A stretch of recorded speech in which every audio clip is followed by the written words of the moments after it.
Olá, você está assistindo ao JR Trade, o programa que recebe os maiores nomes da publicidade brasileira. O mercado de comunicação está ansioso. No próximo dia 4 de dezembro acontece a cerimônia do Prêmio Caboré 2023, um dos principais prêmios brasileiros para o setor de comunicação, para empresas e também para profissionais da área. E são os próprios profissionais que escolhem os vencedores. Para falar sobre o prêmio e também sobre a empresa que organiza o prêmio, a plataforma Meio e Mensagem, o JR Trade convidou hoje aqui o presidente da Meio e Mensagem, Marcelo Gomes. Marcelo, muito obrigado, seja bem-vindo aqui no JR Trade. Eu que agradeço, Toliar, o convite para estar aqui com vocês e falar um pouquinho mais sobre a nossa indústria, sobre o Prêmio Caboré. Só lembrando, antes de começar a nossa entrevista, que toda quarta-feira, a partir das 7h30 da noite, tem um episódio novinho do JR Trade nas plataformas digitais da Record ou a nossa versão em podcast no seu aplicativo preferido. Marcelo, todo o setor de comunicação conhece o Prêmio Caboré. Queria que você falasse um pouco sobre a história, como é que ele foi criado, há quanto tempo o Prêmio Caboré é entregue. O Prêmio Caboré teve a primeira edição dele em 1980. Ele foi criado, meu pai é o fundador do Meio Mensagem. Ele criou em abril de 78 e logo depois já veio essa ideia de ter uma premiação. Acho que é uma coisa meio natural quando é uma publicação B2B que cobre uma indústria, ela ter uma premiação em que ela mostra para essa indústria a visão dela de quem foram os melhores em um ano, né? Acho que ajuda um pouco a reconhecer os melhores, a indicar um pouco essa visão editorial que a publicação tem, ajuda a celebrar essas conquistas e ajuda também a direcionar, colocar um sarrafo, né? Isso aqui é o melhor que a gente fez. Acho que uma publicação B2B tem essa função de ajudar a indústria a se desenvolver. Então, a gente vê muito esse papel do Meio Mensagem. Então, na hora que a gente reconhece os melhores, a gente vai sempre estimulando a indústria a partir, colocar isso como piso para o ano seguinte, a gente tentar melhorar e avançar. Dificulta isso, né? Porque você coloca o sarrafo aqui em cima, no ano seguinte fica mais difícil conseguir passar disso, né? É o desafio, mas a gente tem que estar sempre evoluindo, olhando para frente. Você falou 1980, significa 44 edições, essa é a 44ª? Essa é a 44ª edição que o prêmio está aí. Não parou em nenhum ano, nem na pandemia? Não, nem na pandemia a gente fez uma celebração que foi só com os indicados e não, né? Hoje a gente reúne cerca de 800 a 1.000 pessoas, né? Dependendo do local, para a celebração. Então, um evento super disputado, a gente já está com os convites esgotados para o evento na semana que vem. Mas na pandemia a gente fez sem a presença de público, só com os indicados, mas mantivemos o reconhecimento, então são 44 edições. O que se tornou o Prêmio Caboré no setor de comunicação? Todo mundo quer ganhar esse prêmio?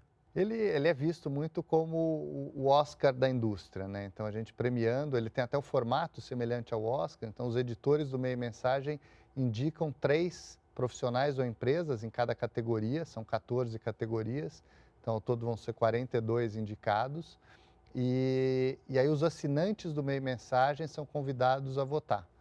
E aí essa votação é auditada pela PricewaterhouseCoopers, então esses votos vão para a Pricewaterhouse. E aí no dia, né, o mestre de cerimônias chama o representante da Price, ele leva o envelopinho, entrega para quem a gente determinar que vai revelar o vencedor, e aí como no Oscar ele abre o envelope. Então é bom assim também que eu fico na festa ali no coquetel que a gente tem antes do evento, encontro com todo mundo e eu também não sei quem ganhou, então eles nem conseguem muito ler assim, não, será que ele me deu um aperto de mão feliz, triste, será que eu ganhei e perdi? Como eu não sei. Então eu fico super tranquilo de encontrar com todo mundo e a gente fica sabendo também lá na hora quem são os vencedores. Você falou que você fica ali no meio, no coquetel, conversando com as pessoas e o prêmio acaba sendo também um momento de fazer networking com as pessoas da área, né? As pessoas se conhecerem mais, trocarem telefone, trocarem informação, também ajuda nisso? Também. A data da premiação acabou sendo escolhida o 4 de dezembro, porque ele é o Dia Mundial da Propaganda. Então, a gente sempre tenta colocar em torno do dia 4 de dezembro. Às vezes cai fim de semana, não acaba sendo. Esse ano vai ser exatamente no dia 4 de dezembro, que é o Dia Mundial da Propaganda. Mas, por ser em dezembro, ele também acaba sendo uma festa de confraternização de fim de ano da indústria como um todo. Então, onde todo mundo se encontra, entendeu? Tem as conquistas a serem celebradas, contar como é que foi, as expectativas para o ano seguinte. Então acabou pegando um pouco isso também. Tem a celebração do Caboré, mas também é um grande encontro da indústria da comunicação e do marketing. Como é que é o processo de escolha dos indicados e dos vencedores? Eu sei que tem uma parte que começa com os assinantes, depois vem os editores, né? Queria que você explicasse para a gente. A gente começa com dois processos em paralelo. Um são os nossos editores, jornalistas, que estão acompanhando o dia a dia do mercado. Então, eles estão super bem informados sobre quem está fazendo um bom trabalho, quem não está fazendo, quem merece destaque. Então, a gente caminha por esse lado editorial de tentar identificar nomes de pessoas e empresas que podem ser indicados. Mas, para a gente também não deixar ninguém de fora, a gente tem um círculo liderança que a gente tem dentro das nossas assinaturas, que as empresas que têm assinatura corporativa, elas indicam dentro dos assinantes dela quem são os líderes dessas empresas, e a gente entende que são pessoas que, pela posição que ocupam, elas conseguem ter uma visão mais ampla da indústria como um todo, né? Não só do seu negócio. Então a gente pede para essas pessoas, para esses líderes da indústria também nos ajudarem com indicações. Então a gente abre uma plataforma em que eles conseguem se logar e passar para a gente quem são esses nomes que eles entendem que são merecedores de uma indicação ao Caboré. E aí a gente começa todo um processo de trabalhar, de ver os nomes dos nossos editores, né, de entender as indicações do mercado, eventualmente nomes que não estavam muito no nosso radar, que de repente merecem uma atenção maior, e aí a gente começa a investigar até chegar com a lista final com os 42 nomes. Isso que eu ia falar agora. Nesse processo todo, vocês têm uma preocupação com a renovação. Eu tenho os números aqui, são 42 indicados, 30 estão concorrendo pela primeira vez e 38 nunca venceram um prêmio. Qual o motivo dessa preocupação? Eu acho que tem as duas. Acho que é uma preocupação legítima a gente tentar não fazer disso uma panelinha, né, de estar sempre os mesmos sendo indicados, mas acho que também é um reflexo da indústria. É uma indústria que vem se renovando constantemente nos últimos anos e isso desse ano é uma coisa que se repetiu nos últimos anos. Tem tido muita renovação na indústria e isso acaba também sendo refletido na premiação. Então, acho que é um pouco dos dois. Acho que tem uma busca um pouco nossa de olhar, né, para tentar trazer novos indicados para a premiação, mas tem também um reflexo de uma renovação da indústria. Depois que vocês escolhem os indicados, os assinantes do Meio Mensagem vão para a internet para escolher os preferidos. E você já disse que uma empresa faz a audição disso, né? Isso. E audita isso, não é isso? Como é que é feito? São os assinantes do Meio Mensagem que votam. Então, a gente congela antes da divulgação. Então, na edição anterior, a gente divulgar quem são os indicados, a gente congela quem eram os assinantes naquela edição. São esses que vão ter direito ao voto, para evitar que depois de a pessoa ser indicado, ela ir lá e comprar várias assinaturas só para poder votar. Então, quem vota são os assinantes da última edição, antes da gente revelar quem são os indicados desse ano. E aí a gente pega todos esses assinantes e a gente passa para a Price, ó, esses aqui são as pessoas que vão ter direito a voto. E aí a gente passa para isso e aí quando vai o voto para a Price, vai lá de quem que foi aquele voto. E aí a auditoria da Price é olhar que a pessoa só votou uma vez, né? Tem um sistema que quando ela tenta acessar a segunda vez não deixa, mas a Price também faz toda essa auditoria para que cada assinante só vote uma vez. O Prêmio Caboré premia empresas, mas se preocupa em premiar também os profissionais da área. Isso mobiliza o setor? Sim, a gente, na verdade, tem mais categorias de profissionais do que de empresas, né? Das 14, são 8 de profissionais e 6 de empresas. Eu acho que mobiliza bastante. A gente tem um pouco... a gente já vem trabalhando a comunicação do prêmio, um pouco disso de... A gente tem uma assinatura que fala que está na cabeça de muitos, na estante de poucos, né? A campanha desse ano também trabalhou muito essa questão da obsessão das pessoas, de ver a coruja, tal, que é uma coisa muito verdadeira do prêmio, né? Como a gente nunca ampliou muito a quantidade de categorias, que é uma coisa que às vezes acontece com premiações tão longevas, né? Porque a gente foi passando, imagina, 40 e tantas edições, o que a gente poderia já ter mudado? Veio a internet, abre uma categoria de internet, veio não sei o quê, abre outra categoria para tentar manter a contemporaneidade do prêmio. Mas a gente sempre tentou segurar muito a quantidade de categorias, porque a gente entende que qualquer premiação tem um equity que ela pode dividir entre muitos, aí fica um pouquinho para cada um, ou em poucos, e aí tem um valor maior para quem ganha, fica mais difícil, mas quando a pessoa ganha, tem um valor maior. E o Caboré a gente conseguiu fazer isso, né? A gente nunca ampliou muito, a primeira edição tinha 12 categorias, hoje tem 14. Às vezes a gente criou alguma categoria nova, mas também tiramos outras categorias para tentar não ampliar muito o total de categorias. e com isso ele fica, né, tem essa obsessão, ele está na cabeça de muitos, na estante de poucos, e com isso fica muito valorizado. Por que se chama Caboré? E por que o troféu tem aquele formato? Queria que você lembrasse para a gente isso. O formato dele lembra a coruja. Na verdade, quando ele nasceu, né, que eu contei um pouco que o Salles Neto, que foi o fundador do Meio Mensagem, teve essa ideia de, não, vamos fazer uma premiação. Ele não tinha uma ideia muito do nome. E normalmente a premiação leva o nome da publicação. Então ele deveria se chamar Prêmio Meio Mensagem. Mas ele não queria. Ele falou, não quero que seja Meio Mensagem. Mas não sabia que nome fazer. Então, enquanto ele foi fazendo isso, era amigo de um artista plástico super renomado, Aldemir Martins, e aí ele foi falar com o Aldemir, pediu para o Aldemir fazer, ele já sabia que era uma coruja, porque tem dois animais que são muito associados à propaganda. O galo, porque ele cacareja, né, propaga, né, grita e tal, e a coruja, porque ela é muito, a comunicação dentro da floresta, as corujas têm um pouco isso de fazer, tem aquela coisa do pescoço dela, está sempre atenta a tudo que está acontecendo. Então são dois animais que normalmente são associados à comunicação. Como o galo já era usado por outras premiações, ele foi para a coruja. Então ele brifou o Aldemir e falou, Aldemir, eu queria fazer uma premiação e o símbolo vai ser uma coruja. E aí o Aldemir fez uma pintura, era um quadro, e quando ele foi apresentar para o Neto, ele falou, olha, eu sou do Nordeste, eu me inspirei numa coruja típica do Nordeste que se chama Caboré. Aí o Neto falou, como é que ele chama? Ele falou, Caboré. Ele falou, nossa, e ficou com aquilo na cabeça, porque era um nome forte, né? 3 sílabas, uma sílaba tônica no final, né? Fácil de guardar, de pronunciar, e aí acabou chamando Caboré. O engraçado é que tem uma história que na primeira premiação, que foi em 1980, uma das vencedoras, a gente tinha uma categoria que não existe mais, que era profissional de pesquisa, e a vencedora nessa primeira edição foi uma profissional super renomada na época, que chamava Hilda Wickerhauser. E ela subiu no palco, quando foi revelado o vencedor, que ela ganhou, ela foi agradecer, aí ela agradeceu todo mundo e falou com o Neto, falou, Neto, eu queria dizer que como um profissional de pesquisa, eu não sabia o que era Caboré, fui pesquisar e descobri que é o nome de uma coruja. Mas a coruja, o nome da coruja é Caburé, não é Caboré. Aí o Neto subiu depois e falou, Hilda, agradeço a sua pesquisa, mas eu queria dizer que o prêmio vai continuar chamando Caboré. Se a coruja quiser mudar o nome dela, ela que mude. Hoje a coruja o prêmio está mais famoso que a famoso coruja. que a coruja.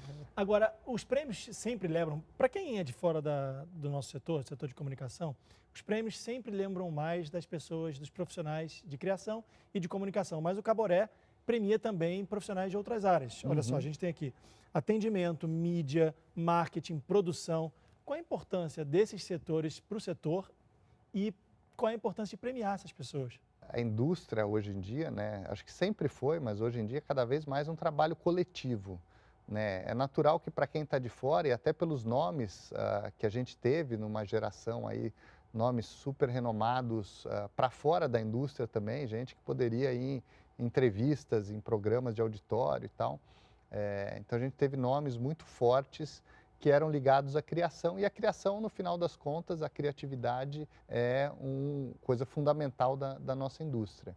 Então é normal que acho que isso aconteça da porta para fora, mas quando a gente olha para dentro, é um trabalho coletivo que precisa ser reconhecido. Então é o que a gente tenta um pouco fazer isso. Antigamente era até mais fácil, porque cada um jogava muito na sua posição, cada coisa na sua caixinha. Hoje em dia, né, é mais difícil a gente, às vezes, colocar profissionais ali numa categoria, mas a gente sempre acaba, ou empresas, né, a gente tinha no começo categorias que eram veículo de comunicação, que depois, né, antigamente era revista, jornal era jornal, agora todo mundo é plataforma, então a gente vai modificando isso. Mas eu fico pensando, desculpa te interromper, mas eu fico pensando como é difícil mensurar o trabalho do cara do atendimento, por exemplo. Sem como dúvida. É que vocês sabem se o atendimento da empresa X foi melhor do que o atendimento da empresa Y? Como é que é feito isso? Aí a gente conta um pouco com os nossos jornalistas que no dia a dia acabam entrevistando muita gente e conhecendo os cases. Às vezes a gente vai pelos cases, pelas contas que aquela pessoa atende, por exemplo, num caso de atendimento e negócios. Ou um profissional de estratégia, né, que a gente vê que tem cases, então a gente vai muito pelo resultado do trabalho e não tanto o dia a dia. O dia a dia às vezes serve para a gente conhecendo as pessoas, né? Não é uma indústria que todo mundo acaba se conhecendo muito, então a gente tem um pouco esse conhecimento das pessoas, de como elas são no dia a dia. Os nossos jornalistas, quando entrevistam, também sabem aquelas pessoas que fazem muita espuma, daquelas que realmente, né, têm conteúdo. Então a gente vai usando um pouco disso. Não tem uma regra única, mas tem um pouco de ouvir bastante. Acho que a escuta é super importante. A gente ouve o mercado, a gente vai atrás, às vezes, tentando não deixar claro que a gente está perguntando porque a gente pensa em indicar aquela pessoa, mas chega uma fase que a gente vai lá, putz, vamos ouvir aqui o historiar, como é que ele é, tal, e para tentar validar, porque o que acaba, na verdade, mantendo a credibilidade do prêmio ao longo dos anos são listas respeitadas pelo mercado, né? As pessoas têm que respeitar de que eu posso não concordar com as 42 indicações, mas no geral eu entendo porque que aquelas pessoas são indicadas. É como seleção, né, de futebol, né? Eu trocaria um ou dois, mas assim, no geral, né, conhecendo o estilo de jogo daquele treinador, eu entendo por que que aqueles jogadores foram convocados. Aqui também, as pessoas entendendo a visão que o meio mensagem tem da indústria, entenderem que as indicações que a gente faz fazem sentido e são merecedoras. E tem todas essas categorias e vocês criaram agora a categoria inovação. Qual a importância da inovação na comunicação e por que vocês criaram essa categoria? Em que momento que vocês sentiram necessidade de ter uma categoria chamada inovação? Eu acho que uma das coisas que a gente tem mais trazido, e aí não é só a inovação na tecnologia, mas é a transformação, né? Eu acho que de alguns anos para cá, e acho que a pandemia só acelerou isso, é uma indústria que precisa estar em constante renovação, transformação, para se manter atual e relevante na construção de valor para as marcas. Então a gente viu que tinham muitos profissionais que estavam questionando um pouco o status quo. Então ele traz a inovação da tecnologia, mas traz a inovação às vezes na questão de trazer mais diversidade para a indústria. Como é que são profissionais que estão ajudando a transformar a indústria para que ela passe para um outro patamar e entregue ainda mais valor para as marcas, que no final das contas todos nós trabalhamos para que as marcas ganhem cada vez mais valor, possam gerar cada vez mais negócios para indústrias, para a economia, para a sociedade como um todo. O que me chamou muita atenção é que entre as empresas tem uma premiação para o anunciante. Quer dizer, o cara que contratou a empresa para fazer uma propaganda, uma publicidade, e muita gente acha que o anunciante é só o cara que contrata mesmo. Mas, na verdade, ele tem um papel fundamental na estratégia de comunicação. Eu queria que você falasse sobre isso. Tem, e acho que cada vez mais a gente vê o lado do anunciante cada vez maior em termos de tamanho de equipe, de escopo de trabalho, né? Sempre foi um profissional que brifava, né, a agência para o trabalho de comunicação, mas como eu falei, hoje em dia é um trabalho cada vez mais complexo, que não é simplesmente, putz, vamos brifar a agência vai fazer um filme de 30 segundos que eu vou veicular aqui na Record e vou ficar agora esperando, né, a caixa registradora começar a vender, registrar as vendas. Hoje é um trabalho que às vezes está começando ali, então o anunciante está cada vez mais envolvido nisso, na estratégia. Então como é que é o desafio, entender o contexto daquela marca, qual vai ser a estratégia, né, para se atingir os objetivos que ele tem de negócio, e aí sim trabalhando muito, cada vez mais a 4 mãos, ou às vezes a 6, 8 mãos, porque o anunciante está trabalhando com mais de uma agência para poder fazer essa orquestração aí, trabalhar num sentido de gerar mais valor e mais negócio para as marcas que ele administra. Então, acho que é um papel cada vez mais relevante que os anunciantes têm. E muitas vezes o anunciante tem um profissional de comunicação da empresa, que é o que faz a ponte entre o dono da empresa e as agências de comunicação. É esse profissional que ganha o prêmio ou é o dono, é o anunciante mesmo, o dono da empresa?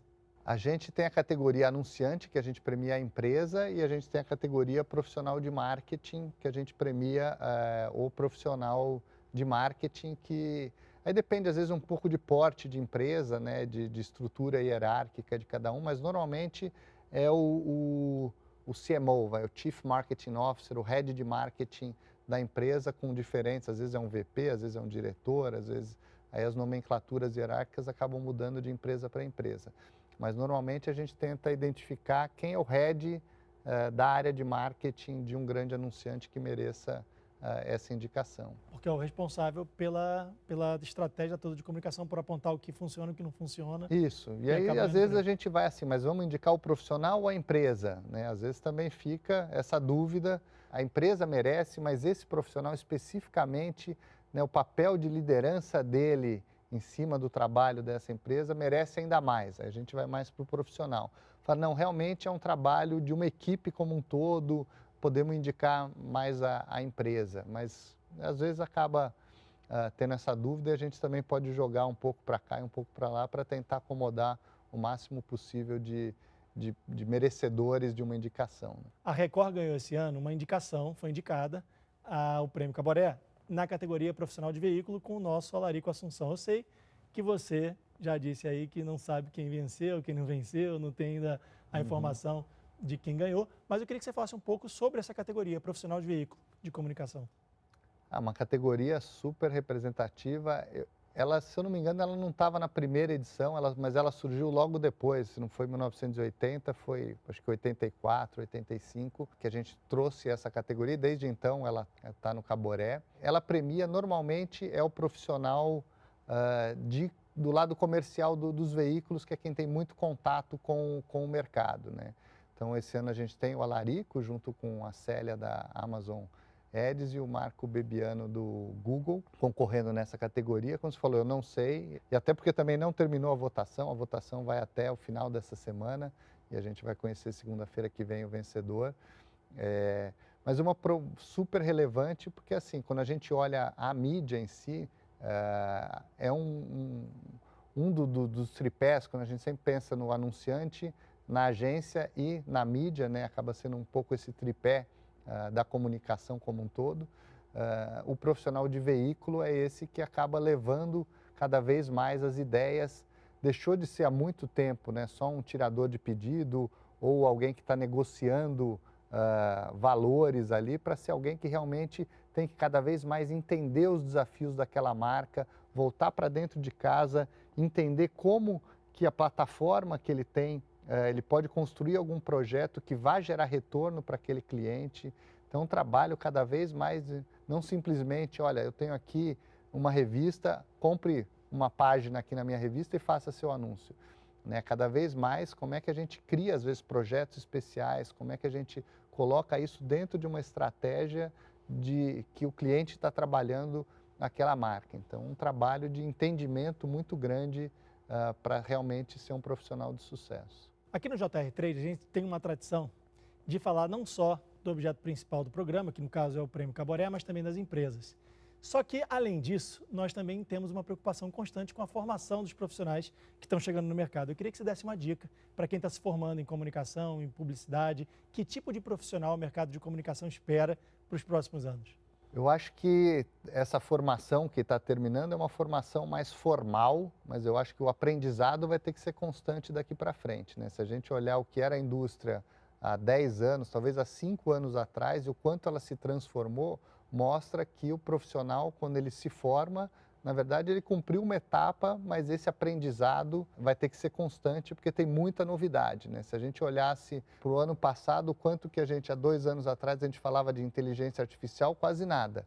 Esse ano foi o tema do ano, todo mundo querendo entender os impactos que a inteligência artificial pode ter, né? No ano anterior era o metaverso, né? Então também tem um pouco isso, mas daqui a pouco vai voltar o metaverso.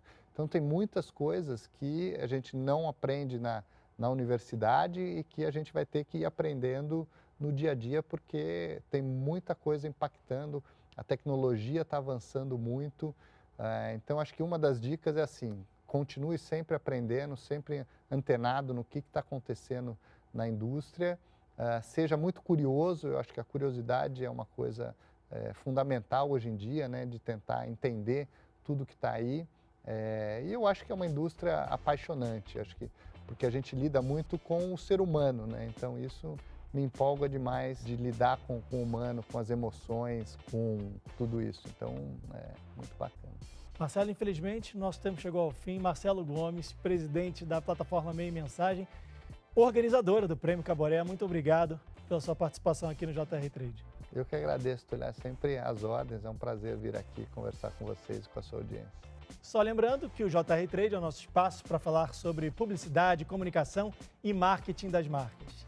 Não se esqueça, toda quarta-feira, a partir das 7h30 da noite, tem um episódio novinho do JR Trade nas plataformas digitais da Record ou a nossa versão em podcast no seu aplicativo preferido. Muito obrigado pela sua audiência e a gente se vê. Tchau!